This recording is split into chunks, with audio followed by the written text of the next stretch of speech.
कुछ फिल्में आती हैं, हमें हंसाती हैं और फिर धीरे धीरे हमारी यादों से गायब हो जाती हैं। लेकिन एक फिल्म है जो कभी भी हमारी यादों से गायब नहीं हुई, जिसका नाम है वेलकम।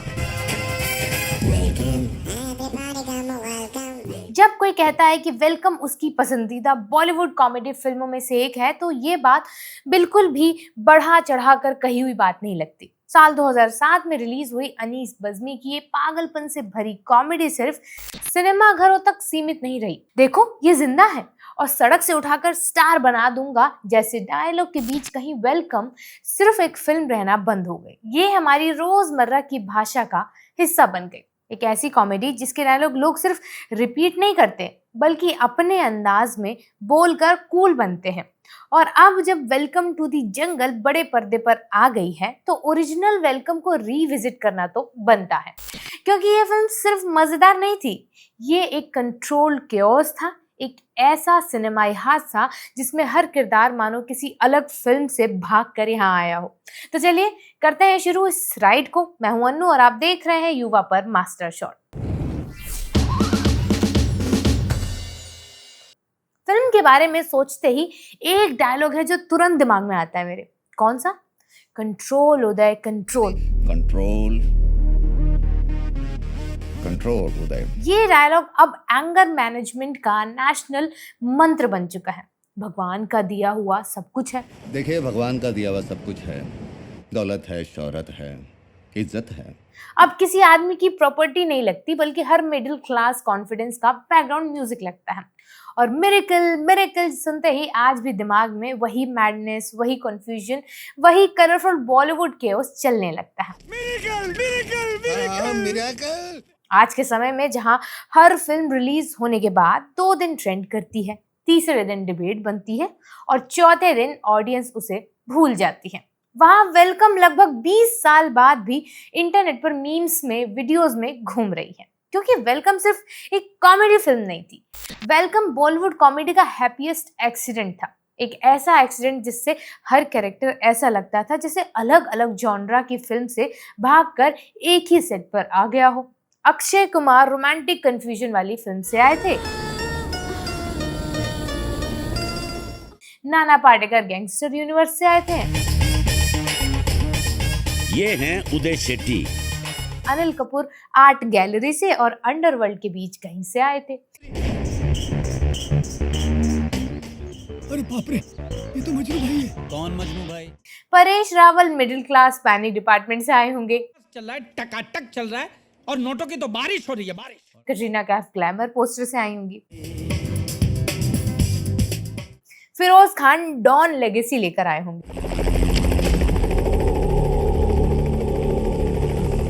मलाइका शेरावत जैसे किसी item song powered parallel universe से एंट्री मारती हैं। और कमाल यह है कि इतना सब होने के बाद भी फिल्म टूटती नहीं है, उल्टा जितना ज्यादा बिखरी उतनी ज्यादा आइकॉनिक बनती गई। वेलकम की सबसे बड़ी खूबसूरती ये थी कि ये फिल्म फनी बनने की कोशिश नहीं करती है, ये फिल्म ऑलरेडी पागलपन से भरी हुई थी। और भाई साहब, वो वाली बात अंकल को उठाने वाली जो मैंने बताई थी और ऐसे ऐसे गंदे इशारे कर रहे थे। कैसे इशारे कर रहा था? आज कई कॉमेडी फिल्मों से साफ दिख जाता है कि राइटर ने यहाँ पंचलाइन डाला है, यहाँ रिएक्शन शॉट आएगा, यहाँ ऑडियंस को हंसना होगा। वेलकम में ऐसा लगता है कि सेट पर सबको बस एक सिचुएशन दे दी गई थी और बोला गया था अब जो होगा देखा जाएगा। यहाँ कॉमेडी सिर्फ डायलॉग्स में नहीं थी, कॉमेडी टाइमिंग में थी, कॉमेडी रिएक्शन में थी, निकलो बाहर, निकालो इसको बाहर, निकालो। कॉमेडी उस ऑकवर्ड साइलेंस में थी जहां राजीव को समझ नहीं आ रहा कि वो शादी कर रहा है या अंडरवर्ल्ड में इंटर्नशिप कर रहा है। कॉमेडी नाना पाटेकर के डेडपैन फेस में थी, कॉमेडी अनिल कपूर के उस कॉन्फिडेंस में थी जिसके सामने लॉजिक भी हाथ जोड़कर खड़ा हो जाता है। कॉमेडी परेश रावल के पैनिक अटैक में थी, जो हर सीन में ऐसे बिहेव करते हैं जैसे उनका बीपी और फिल्म का बजट दोनों साथ साथ बढ़ रहे हों।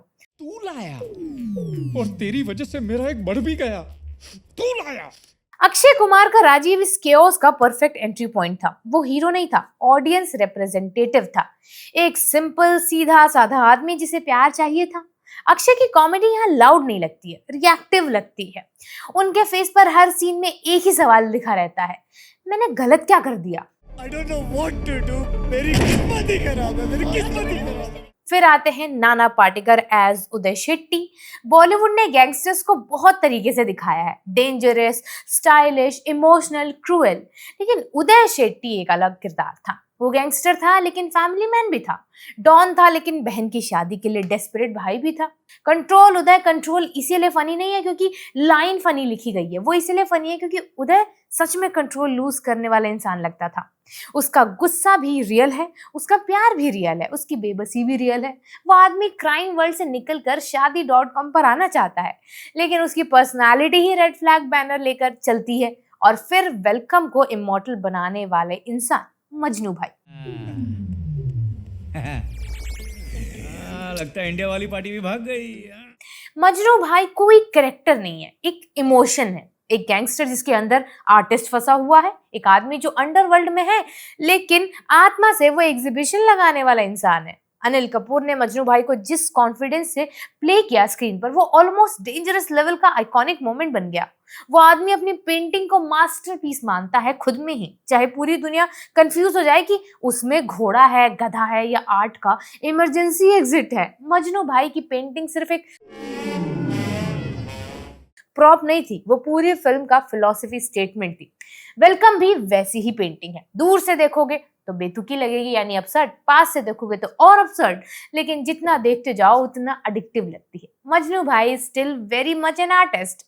आज भी इंटरनेट पर अगर कोई बिजार ड्राइंग दिख जाए, कोई वियर्ड एडिट दिख जाए, कोई ओवर कॉन्फिडेंट क्रिएटिव आउटपुट दिख जाए तो लोगों के दिमाग में मजनू भाई आ जाते हैं। लगता है कि दुनिया अभी भी उसकी कला समझने के लिए रेडी नहीं है। उदय और मजनू का ब्रोमांस भी वेलकम का एक जरूरी हिस्सा था। मार दो मेरे को, मार दो, लेकिन आपको जो टेंशन देगा ना उसको मैं नहीं छोड़ूंगा उदय भाई। दोनों गैंगस्टर्स हैं लेकिन दोनों की एनर्जी अलग अलग है। और परेश रावल का डॉक्टर घुंगरू और वो इस पूरी फिल्म का पैनिक बटन है। उनकी ट्रेनिंग ऐसी ही है कि सीन शुरू होने से पहले ही ऑडियंस हंसने को रेडी हो जाती है। खाली नाम घुंघरू है मेरा, लेकिन कोई बजा नहीं सकता मुझे। घुंगरू बेसिकली हर इंडियन अंकल का बुरा सपना है। कटरीना कैफ की संजना इस पागलपन में ग्लैमर और इमोशनल सिंप्लिसिटी लेकर आती हैं। फिरोज खान एज RDX अलग ही ऑरा लेकर आते हैं। वो फिल्म में देरी से आते हैं लेकिन जैसे ही आते हैं पूरी मूवी का स्केल हाई हो जाता है।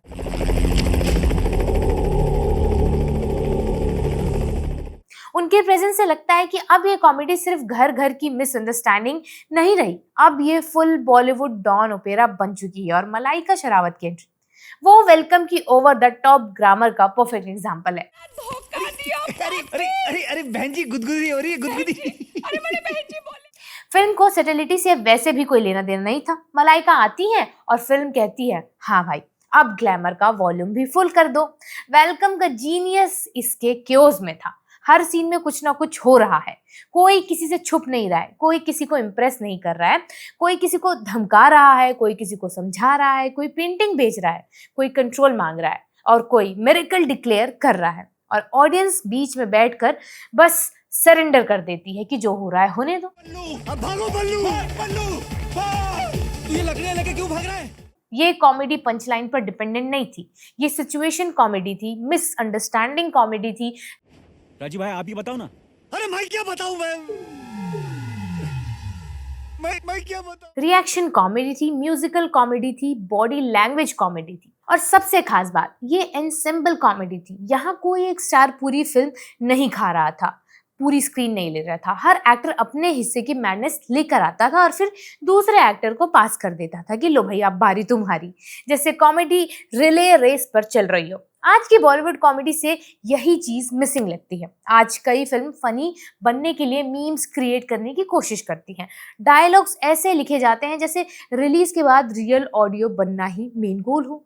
लेकिन वेलकम में मीम बनने की कोई कोशिश नहीं थी, इसीलिए वो मीम बन भी गई। और यही फर्क है, जब कॉमेडी नेचुरली आती है ऑडियंस उसे सालों तक उठाकर चलाती है। जब कॉमेडी फोर्स्ड होती है ऑडियंस उसे वीकेंड के बाद ड्रॉप कर देती है। वेलकम को देखकर ऐसा लगता है जैसे फिल्म मेकर्स ने मैडनेस को कंट्रोल नहीं दिया, बस उसे सही डायरेक्शन दे दी थी। ये वो पार्टी। सॉरी। हर अपसर्ड मोमेंट के बाद एक इमोशनल बीट, हर गैंगस्टर जोक के पीछे फैमिली ड्रामा और हर फैमिली ड्रामा के पीछे एक नया सर्कस। इसीलिए वेलकम आज भी रिपीट वैल्यू रखती है लोगों के दिलों में। आप स्टोरी के लिए नहीं देखते फिल्म को, आपको पता है क्या होने वाला है। आप मोमेंट्स के लिए बार बार देखते हैं फिल्म, और यही रीजन है कि वेलकम टू द जंगल इससे कोसों दूर खड़ी नजर आती है।